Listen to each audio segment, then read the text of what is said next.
semua JK Masjid, seterusnya tetamu Allah yang hadir, muslimin muslimat pada malam yang berbahagia lagi diberkati oleh Allah Subhanahu wa taala. Alhamdulillah, segala puji dan syukur kepada Allah di atas segala limpahan rahmat dan kurniaannya kepada kita, sehinggalah kita masih dipanjang umur dan diberikan kesihatan dan kekuatan untuk menghadirkan diri dan melaksanakan segala perintah Allah dengan sebaik-baiknya. Mudah-mudahan amalan kita akan menjadikan kita lebih dekat dan akan Allah memberikan kepada kita kesihatan yang berpanjangan, walaupun kita dilanda dengan wabak penyakit. Tapi ada orang yang bila dengar wabak penyakit, sejik pun dia tak mari. Dia nak salang orang pun, dia salang dengan kaki pun ada. Dia tak bersalang dengan tangan, salang dengan kaki. Jadi apa sudah jadi? Takut tu kita takut, tetapi jangan sampai kita lupa bahawasanya pergantungan kita dengan Allah Subhanahu wa taala, kerana kita ini dimuliakan oleh Allah dengan panduan agama dan hukum hakam yang mana Allah telah memberikan berbagai-bagai cara untuk selain daripada kita berobat dengan cara-cara hak dunia ni. Allah mengajarkan kita dengan menyebut dengan namanya yang maha pemurah lagi maha mengasihani. Bismillahirrahmanirrahim. Bismillahilladzi la yadurruhu ma'asmihi syai'un fil ardi wala fis sama'. Itu doa power daripada telang Panadol lagi. Tapi janganlah kita orang Islam ini, memanglah penyakit tu datang, ada penyakit, jangan suruh kita lari daripada wabak, tapi jangan lupa takut yang sedemikian sehingga kita lupa takut kita yang sebenar kepada Allah Subhanahu wa taala. Dengar penyakit tak mau keluar belakang rumah, dengar penyakit tak mau pergi makan kedai, tapi buat maksiat masih lagi berluasa, lalai kepada Allah masih lagi, baca Quran pun tak banyak, sedangkan penawar-penawarnya banyak ada dalam Quran. Wa nunazzilu minal Qur'ani ma huwa shifaa'un wa rahmatul lil mu'minin wa la yazidul zalimina illa khasara. Kami turunkan penawar daripada segala penyakit itu juga ada di dalam Al-Quran. Bukan kata saya cakap besar. Memang saya 2-3 hari baru ni pun pergi, kebetulan ada di luar, orang pakar kita pakar. Tapi tak salah dengan kaki. Pak salang kaki tak ada lah. Itu semua melampau ni untuk kita lari daripada ajaran Allah Subhanahu wa taala.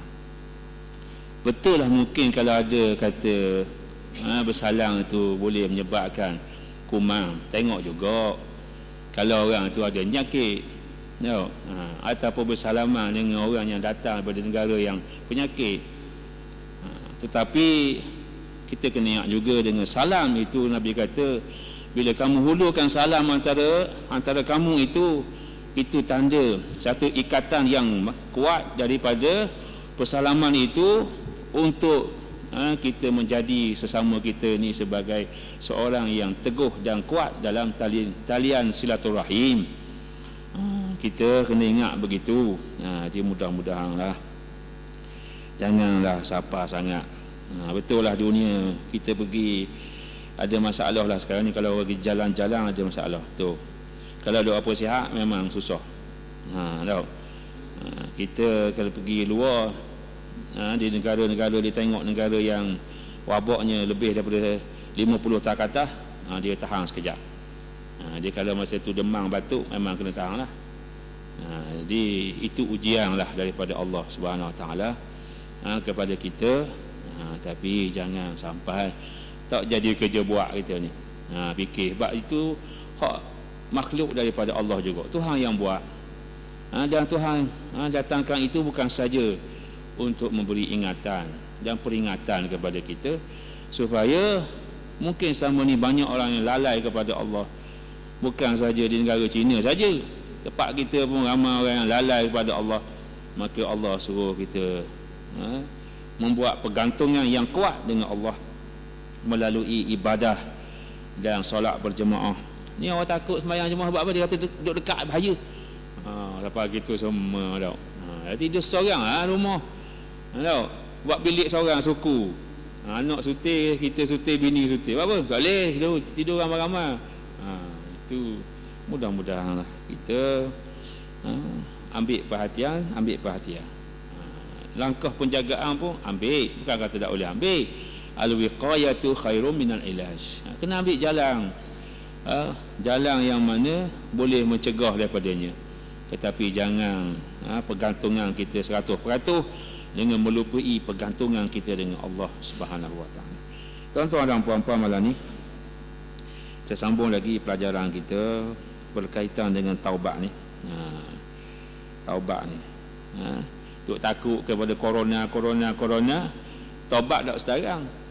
Dah kalau mati gitu. Dah mati, takut mati kerana corona. Tapi bila mati tak dan taubat. Mana besar? Bukan kata nak suruh mati dalam corona tu, virus tu. No. Tapi kalau mati dalam keadaan tak taubat, mana besar? Allah, saya takut mati virus ni. Dah mati tak taubat, dah takut tak? Tak mikir kita. Takut mati kerana wabak. Di negara Arab pun banyak dia scan kita. Dan kadang-kadang dia buat main kita. Coronavirus dia buat main. Kita pun buat main tak dia. Dia kata kita kata kena gemung. Kita kata lari lalu dia. Kata-kata aku nak kena gemung. Lari lalu. Serabut kita di corona. Sebab dia kata kita ni macam muka Cina. Sedang kita bukan Cina. Melambatkan taubat sangat berbahaya. Kerana dosa pada mulanya membuat hati menjadi keras dan akhirnya membawa kecelakaan. Na'uzubillah. Tangguh-tangguh taubat ni. Sebab apa kita Tuhan suruh jangan tangguh taubat ni? Wasari'u ila maghfiratin min rabbikum wa jannatin 'arduha ka'ardhis sama'i wal ardh wa'iddat lil muttaqin. Bersegeralah kamu menuju keampunan. Suruh taubatlah. Kerana pintu taubat itu seluas bumi, langit dan bumi. Kenapa suruh segera? Sebab kita tak tahu bila masa kita nak balik dengan Allah Subhanahu Wa Taala. Bila masa kita nak balik dengan Tuhan. Itu pun belah kita dengar dia sihat, ada orang hantar WhatsApp meninggal Allah, nak pergi melawat jauh. Dia kita kenal lah bekas orang yang kita kenal dan pernah kerja sama kita. Meninggal Allah, kita duduk luar tu. Allah kata nampak pada tubuh sihat lagi. Itulah ketentuan daripada Allah. Dia tak kira tengok muda, dia tak kira tengok sakit. Bila siapa masa kita semua balik kepada Allah Subhanahu Wa Taala. Jadi jangan melambatkan taubat. Sebab itulah selalu Allah pun ingatkan kita supaya bertaubat. Wastaghfiru rabbakum innahu kana ghaffara. Besarnya fadilat untuk kita bertaubat. Tuhan kata apa? Wastaghfiru rabbakum innahu kana ghaffara. Minta ampunlah kepada Tuhan kamu kerana Ia Maha Pengampun. Yursilis sama alaikum midrara. Allah akan hantar bantuan daripada langit. Apa bantuan? Bantuan daripada langit ini datang khas daripada Allah. Sebab yang jaga langit siapa? Allah. Jadi bila Allah yang mendatangkan sendiri bantuannya, sudah tentu bantuan itu bantuan yang manusia tak boleh nak bagi pada seseorang. Kerana ia bantuan yang special daripada langit. Wa yumdidukum bi amwalin wa banin. Dengan sebab bertaubat juga Allah akan memberikan kamu anugerah anak. Jangan makan ubat je. Obat segar lah, obat untuk subur dan sebagainya. Tuhan pun sebut istighfar juga banyak-banyak, kamu juga akan diberikan anugerah anak kalau tak ada anak lagi. Dan bagi orang yang umur muda lah, kalau dah 70 tahun, maknanya kena tahlil banyak sikit lah, pada jangan khoya lah. Betul Tuhan berkuasa, tapi masa tu masa duduk sejik lah pula. Dan Allah juga akan mendatangkan harta, memberikan harta kepada kamu. Wa yumdidkum bi amwalin wa banin. Aku juga, Tuhan kata, akan menganugerahkan kepada orang yang beristighfar itu dengan harta benda. Jadi kalau kita nak minta harta kekayaan dan sebagainya, Allah juga beritahu dengan sebab istighfar yang sebenar-benarnya lah, bukan istighfar mata kelak tengok atas bawah kanan kiri, tapi penuh dengan kekhusyukan. Astaghfirullahaladzim contohnya lah, kita buat nada sikit supaya mari khusyuk. Ni juga astagfirullah. Itu juga dengan nada la ilaha illallah tu. Kadang macam juga la ilaha illallah. Jadi orang duk dapur nak siap makanan pun berdebahannya. Perut lupa ni, warna ni cukup kedok ni. Sebab apa? Nampak pada kepala tahlil tu macam awal-awal nak jerkah. La ilaha. Dia kena nada tu, jangan backing sangat. La ilaha illallah, boleh tahan sikit. La ilaha illallah. Contohnya lah, boleh nadanya tu supaya mari rasa khusyuk. Astaghfirullah innallah kana tawwaba. Tapi kena faham lah. Tapi kena faham lah apa yang kita sebut tu. Astaghfirullah, aku minta ampun denganmu ya Allah. Astaghfirullah innallah, sesungguhnya engkau ya Allah kana tawwaba, maha penerima taubat, maha pengampun dan maha penerima taubat. Itu perkara-perkara yang boleh membawa kita zikir. Sebab telah ada orang yang berzikir tapi tak khusyuk. Sedangkan kita berzikir ni suruh mari perasaan hina kita, rendah kita kerana hamba Allah. Di samping kita yakin bahawasanya dengan apa yang kita minta dengan Allah keampunan itu, Allah tidak mensia-siakan untuk menerima taubat kita. Oleh sebab itu, janganlah kita lupa akan kisah iblis yang pada mulanya mempunyai kedudukan yang tinggi tetapi akhirnya jatuh dalam keadaan yang sangat hina dan kufur. Ingatlah bila kita duduk datah ini, maknanya inilah umpama yang Quran sebut, umpama roda. Perjalanan hidup kita ni seumpama roda. Wa tilkal ayyamu nudawiluha bainan nas. Itulah hari-hari yang Tuhan kata aku gilirkan antara kehidupan kamu. Seumpama roda yang mana tayar motor, tayar kereta tu sumbu dia. Cuba kita tengok, waktu kita singgah di masjid, sumbunya duduk mana? Mungkin duduk datang, tayar depan. Tapi bila kita singgah di kedai, mungkin sumbunya duduk bawah. Itulah roda-roda kehidupan. Yang mesti kita ingat, bila kita dah duduk ada kuasa, Allah berkuasa untuk menarikkannya kekuasaan gitu sekelip mata saja. Ingatlah, inilah yang selalu Tuhan suruh ingat. Bila awak ada kuasa, bila awak diberi amanah, jangan lupa tunaikan amanah itu. Jangan cakap pelawak, jangan duk janji kosong, dok dang lagi. Dah benda kita nak harap. Orang nak harap bantuan ataupun kemudahan yang ada, yang dijanjikan. Dah bila dah awak janji tak betul, tengok Tuhan sudah boleh menarikkan kuasanya untuk diberi pada orang lain. Walaupun kadang-kadang orang kata ni pintu depan ke pintu belakang, tak angkat kira lah, asalkan jalan molek, asalkan boleh buka pintu sudah. Itulah yang dikatakan Allah datangkan untuk menyelamatkan. Masalah bila tak ada apa saja pintu belakang, pintu depan, itu masalah lain. Kerana mungkin kalau pintu depan dah rosak, macam mana kita nak masuk? Kita kena masuk pintu belakang. Tetapi pintu belakang itu sebagai satu jalan kecemasan untuk kita selamat. Sebab tu ada pintu kecemasan dipanggil. Bukan pintu depan saja nak masuk.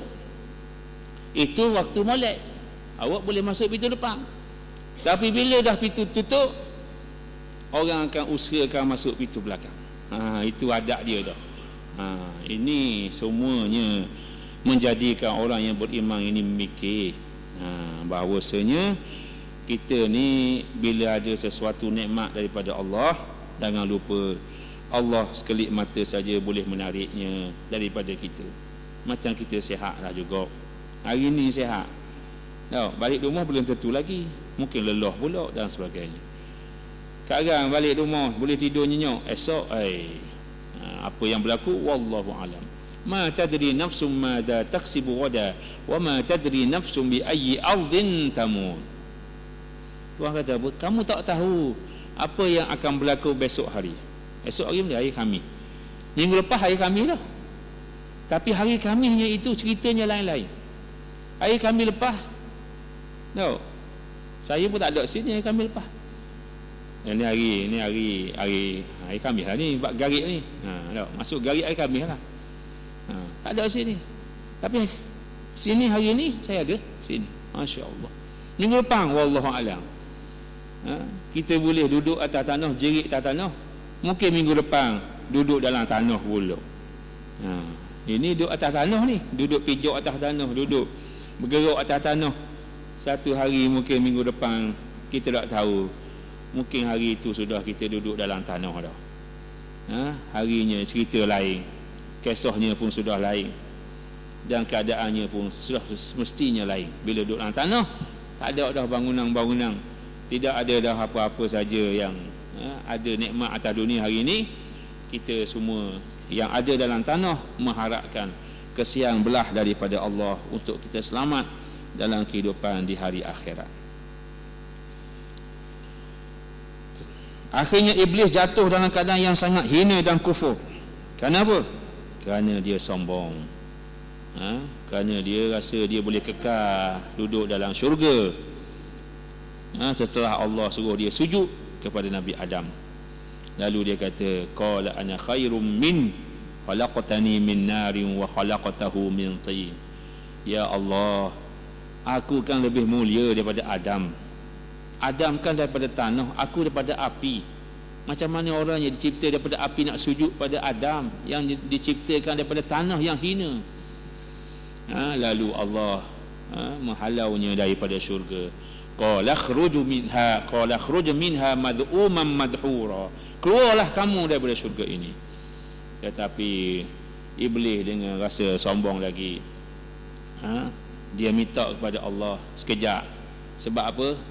Dia kata, aku akan menghasut anak cucu Nabi Adam ini semuanya selagi aku ada, tetapi aku tak mampu untuk menghasut satu kumpulan saja manusia. Illa ibadaka minhumul mukhlasin. Ya Tuhan, qala fa'anzirni. Ya Tuhan, tunggu sekejap. Boleh kata gitu? Tuhan kan, Allah kan pencipta kita, bos kita. Bila dah Tuhan halau daripada syurga, keluarlah. Dia tak kata tunggu sekejap. Dia kata sebelum aku keluar, aku akan menghasut semua manusia ini. Jangan tanya siapa, semuanya ada godaan syaitan iblis. Tetapi kecuali satu saja. Tak kira siapa-siapa, kalau dia betul-betul ada keikhlasan kepada Allah. Illa ibadaka minhumul mukhlasin. Kecuali orang yang ikhlas. Walaupun dia kerja banyaknya ke, dia kerja banyak duku, tapi kalau dia ada ikhlas kepada Allah, syaitan tak boleh mari. Walaupun orang tu nampak hebat, ada pakai baju kalih peluru, orang kata tak boleh masuk syaitan. Sebab apa? Kalih peluru dada dia, itu mudah lagi masuk daripada kalih peluru, kalau tidak ada keikhlasan kepada Allah Subhanahu wa taala. Inilah dia. Akhirnya syaitan jatuh, keluar daripada syurga, kerana dia melakukan kerosakan, melakukan huru-hara dalam kehidupan manusia, termasuk pernah menghasut Nabi Adam dan Hawa supaya makan daripada buah yang dilarang dalam syurga. Buah dalam syurga ni boleh makan belaka. Tapi Tuhan nak tengok Nabi Adam dan Hawa ini boleh tahan tak godaan syaitan, iblis. Lalu iblis suruh makan. Makanlah kamu dua-dua buah ini, kerana sesungguhnya bila kamu makan, kamu sebenarnya akan duduk kekal dalam syurga. Tuhan suruh dakwi makan tu sebab Tuhan tak mahu kekal dalam syurga. Maka fa'akala minha fabadat lahuma sawatuhuma wa tafiqa yakhsifani alaihima min waraqil jannah wa nadahuma rabbuhuma alam anhakuma an tilkuma syajarah wa aqul lakuma innash syaitana lakuma aduwwum mubin. Maka makanlah Nabi Adam dan Hawa setelah digoda oleh syaitan daripada iblis tadi, sehinggalah bila makan saja masuk dalam mulut, maka terlucuklah pakaian. Maknanya dalam syurga itu tengok manusia, sifat manusia dalam syurga, walaupun tidak ada orang lain dalam syurga ni, kita kata ada orang lain sikit tak, saling seluar lanyah bulat contohnya lah. Apa tak ada orang tidak tahu kamera belambok tu, tahu. Mula kena jual, tahu, jangan main-main benda ni. Ada orang nak saling seluar, beruh lalu. Jangan. Akhirnya kena jual gitu. Mapak macam orang masjid terapung. Dah mana ni? Main beruh lalu ni. Jangan main-main. Sebab tu dalam syurga pun Nabi Adam dan Hawa ada pakaian. Jangan tanya lah jenis mana pakaian dia. Tapi maknanya menutup aurat. Tapi bila makan saja terluncuk pakaian ni. Sehingga kan Nabi Adam dan Hawa mencari daun kayu untuk menutup malu. Nak kabur adat manusia ni malu. Kita lagi ramai kamera duduk depan, lagi sedap duduk tunjuk orang. Macam-macam gaya. Tonggeng ada. Tidur ada. Duduk depan kamera. Dah itu orang tak? Itu zahirnya orang. Tapi dia bukan orang. Dah siapa dia? Berarti nak kabar lah. Apa jenis makhluk? Wallahualam. Sebab sifat manusia Nabi Adam dan Hawa sejak dalam syurga tadi tidak ada orang tengok, dia sudah ada pakaian. Bila dia makan buah khuldi saja, bukan buah klubi, tu buah klubi hak jeruk tu, tercabut pakaian serta-merta dan berlari-lari menutup dengan daun. Lalu dia bertaubat kepada Allah. Ni yang Tuhan dak marah Nabi Adam ni dan Hawa, sebab bila dia buat salah dia bertaubat. Jadi kita pun adabnya gitu. Bila kita buat salah, kena kembali kepada Allah, kena bertaubat. Sedangkan iblis, dia buat salah, dia sombong, aba wastakbara wa kana minal kafirin. Sombong, takabur, dan dia menjadi orang yang kufur kepada Allah Subhanahu Wa Taala. Sebab tu Nabi Adam dan Hawa Tuhan tak marah, sebab dia kembali ke jalan Allah untuk bertaubat. Bila dia sudah makan, salah makan, dia baca doa mana? Doa taubat mana dia? Dia baca oleh Nabi Adam dan Hawa. Rabbana zalamna anfusana wa illam taghfir lana wa tarhamna lanakunanna minal khasirin. Ya Tuhan kami, sesungguhnya kami berdua bertaubat kepadamu dan kami telah menzalimi diri kami, ya Allah. Dan sekiranya Engkau, ya Allah, tidak mengampunkan kami, nescaya kami akan tergolong di kalangan orang yang rugi. Ini doa untuk kita bertaubat. Yang selalulah juga kalau kita pergi umrah, tahu, kita pergi umrah ni, ni tutup sekejap umrah tau. Tutup, bukan tutup mana, kapal terbang Arab Saudi, dia tak pergi sekarang ni. Sejak sehari dua ni, dia tak pergi, dia tak pergi jauh daripada negara-negara yang ada terlibat dengan virus corona. Saya pun baru ni naik kapal terbang Arab Saudi, dia tak pergi airport, tak ada kapal terbang. Allah. Daripada nak balik sini, kalau nak naik dia kena buat medical check up. Susah. Bincang, dia boleh naik esok. Tapi mujur dia tukar dengan kapal terbang UAE. Sedap lagi lah. Boleh singgah Dubai bersama tu, sedap lagi. Tapi bayarlah ni. Umrah memang dia tutup.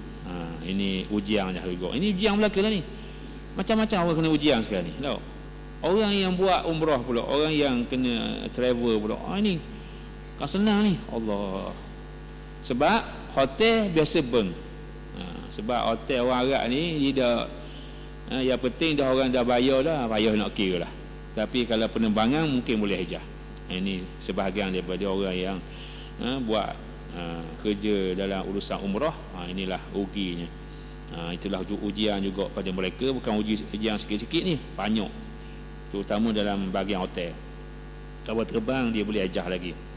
Ini sehingga kalau orang pergi umrah pun, hari saya pergi tu kapal terbang Arab Saudi, oleh kerana 2-3 kumpulan umrah tak boleh nak pergi, saya duduk 80 orang saja naik kapal terbang. Kapal terbang boleh muat 350. Boleh nak ligang mana-mana pun. Duduk belakang, duduk depan, 80 orang. Masya Allah. Sebab masa itu tak dibenar lah. Sudah tidak dibenarkan lagi untuk perjalanan umrah. Biar kita berdoa kepada Allah, yakinlah bahawa mudah-mudahan tak siapa ke menyebabkan urusan haji ni. Ni kita fikir ni, takut membabitkan haji ni.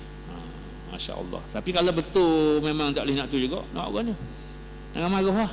Jangan kita rajang pintu situ, pejabat tu pejabat ni apa, basa sungguh tak boleh pergi. Jangan. Sebab nyawa ni lebih penting daripada segala-galanya. Sebab dia kira sebagai perkara yang mesti dijaga. 5 perkara yang mesti dijaga dalam kehidupan kita, antaranya ialah perkara yang berkaitan dengan nyawa. Jadi wallahu alam, mudah-mudahanlah kita berdoa tidak sampai menyebabkan kerajaan Arab Saudi menghakkan bilangan jemaah yang mengerjakan haji, ataupun tidak membenarkan urusan penerbangan haji untuk tahun inilah. Mudah-mudahan tidak berlaku. Sempat reda dulu, mudah-mudahan lah. Tapi mana macam mana pun, kita berserah pada Allah, kerana yang berlaku itu ada tujuan dan ada pengajaran yang Allah nak berikan kepada kita semua.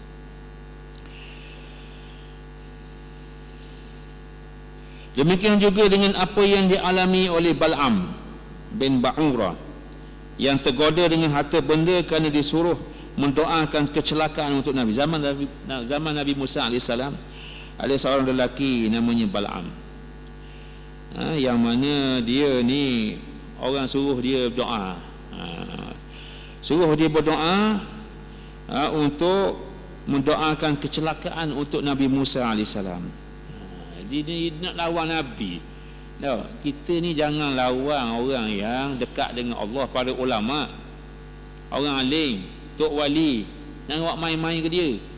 Warna pakai serban serebel, tak teruh. Kotor aku tengok. Jangan. Kita tengok zahir.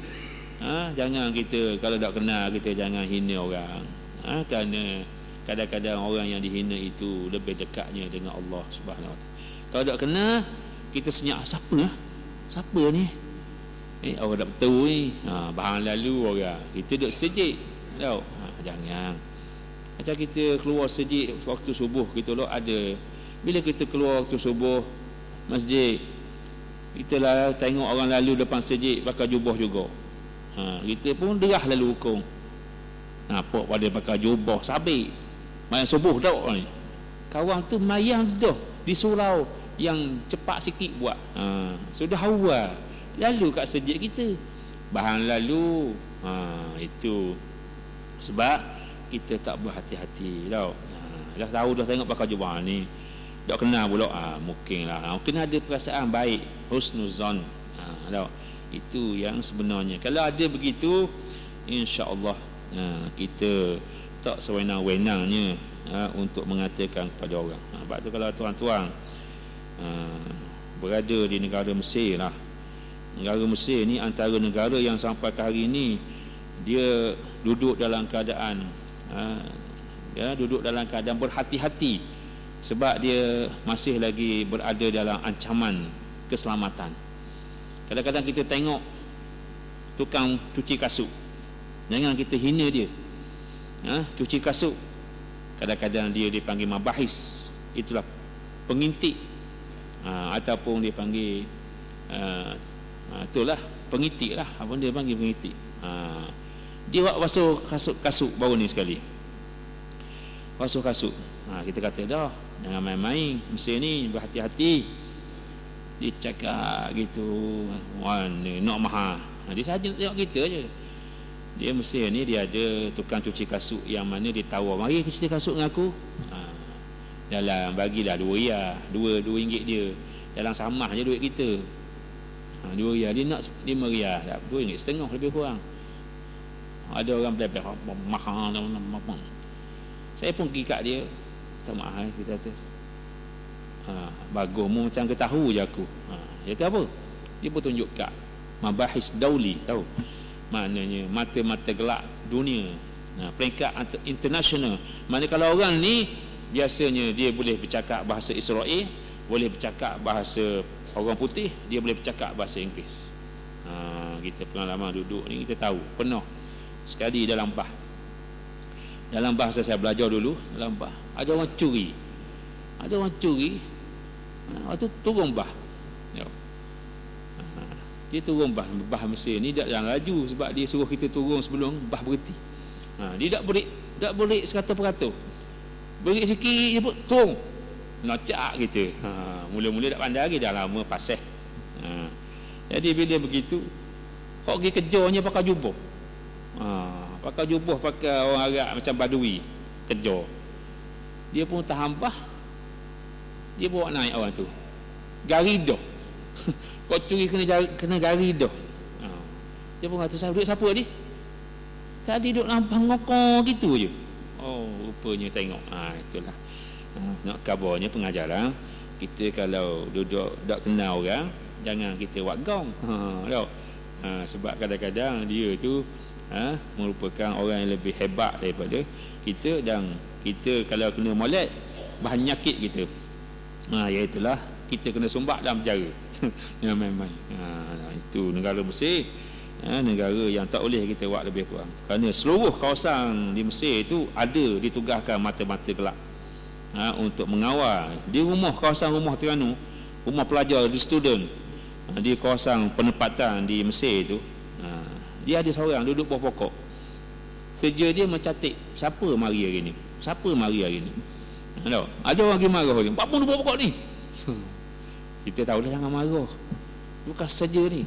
Tapi ada juga orang gila, ada juga. Tapi kita kena berhati-hati. Dia kata, "Siapa orang tu?" "Ngacar kerja aku." Apakah dia duduk pokok ni? Dia catat siapa masuk, orang mana masuk. Sebab ancaman keselamatan negara Mesir ni masih lagi amat kuat. Kerana sejarah Mesir ni, pemimpin dia biasanya mati kena tembak. Masanya begitu. Jadi dia masih lagi duduk dalam keadaan yang sedemikian. Nak cerita ialah supaya kita ni jangan mudah untuk menghukum orang, sehingga kan kita lari daripada tujuan kita untuk memohon ampun dan taubat kita kepada Allah Subhanahu Wa Taala. Sebagaimana kisah umat Nabi Musa ini yang bernama Balaam ini, dia buat main-main ke Nabi Musa, dia buat nganyi, dia pun minta dengan Allah. Dia kata, "Ya Tuhan, berikanlah kecelakaan Nabi Musa ni kekasih Allah." Dia minta buat main-main.